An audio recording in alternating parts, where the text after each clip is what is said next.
সম্মানিত ভিউয়ার্স, কেমন আছেন সবাই? আশা করছি ভালো আছেন নিশ্চয়ই। আমি ডাক্তার মোহাম্মদ নাজমুল হোসাইন আবারও আপনাদের সম্মুখে হাজির হয়েছি নতুন আরেকটি অত্যন্ত গুরুত্বপূর্ণ ইউনিক ভিডিওতে।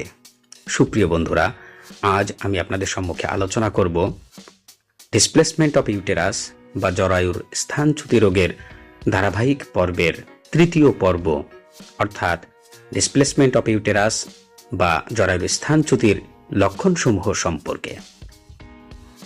সুতরাং আপনারা যারা এইমাত্র আমার চ্যানেলে প্রবেশ করেছেন কিন্তু এখনো পর্যন্ত আমার চ্যানেলটিকে সাবস্ক্রাইব করেননি, তারা অবশ্যই A to Z space DHO এই চ্যানেলটিকে সাবস্ক্রাইব করে দিন এবং বেল বাটনে ক্লিক করে সবসময় চ্যানেলটির সঙ্গেই থাকুন।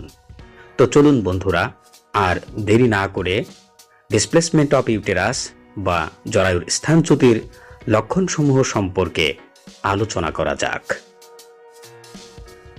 আজকের ভিডিওতে যে সকল নারী দর্শক উপস্থিত হয়েছেন তাদের মধ্যে যদি কারো ডিসপ্লেসমেন্ট অফ ইউটেরাস বা জরায়ুর স্থানচ্যুতি রোগ দেখা দেয়, অথবা আপনাদের কারো যদি জরায়ুটি নিম্নগামী হয় বা নিচে নেমে যায়, তাহলে যে সমস্ত লক্ষণসমূহ আপনার মধ্যে পরিলক্ষিত হবে সেগুলো হলো: 1.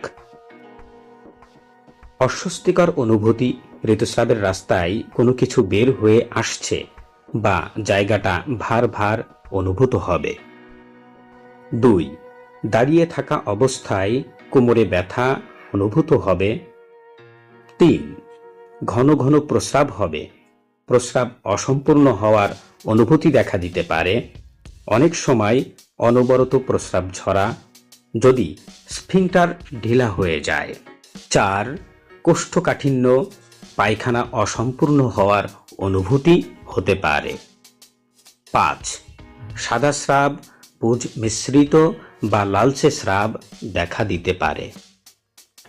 সুপ্রিয় বন্ধুরা, উপরিউক্ত লক্ষণসমূহের কোনো একটি যদি আপনার মধ্যে বিদ্যমান হয় তাহলে বুঝে নিতে হবে আপনার ডিসপ্লেসমেন্ট অফ ইউটেরাস বা জরায়ুর স্থানচ্যুতি রোগ দেখা দিয়েছে।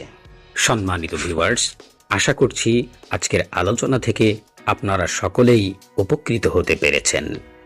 আপনারা যারা ইতোপূর্বে জরায়ু কি, জরায়ুর বিভিন্ন অস্বাভাবিক স্থান, জরায়ুর অস্বাভাবিক স্থান বা ডিসপ্লেসমেন্ট অফ ইউটেরাস রোগ হবার কারণ কি সে সম্পর্কে এখনো পর্যন্ত জানতে পারেননি, তারা আমার পূর্বের দুটি ভিডিও অবশ্যই দেখে আসতে পারেন। আগামীতে আবার দেখা হবে এই জরায়ুর স্থানচ্যুতি রোগ দেখা দিলে আপনার কি করণীয় রয়েছে সে সম্পর্কিত আলোচনা নিয়ে। সে পর্যন্ত আপনারা সকলেই ভালো থাকুন, সুস্থ থাকুন, এই কামনায় আজ আমি ডাক্তার মোহাম্মদ নাজমুল হোসাইন এখানেই বিদায় নিচ্ছি। আল্লাহ হাফেজ।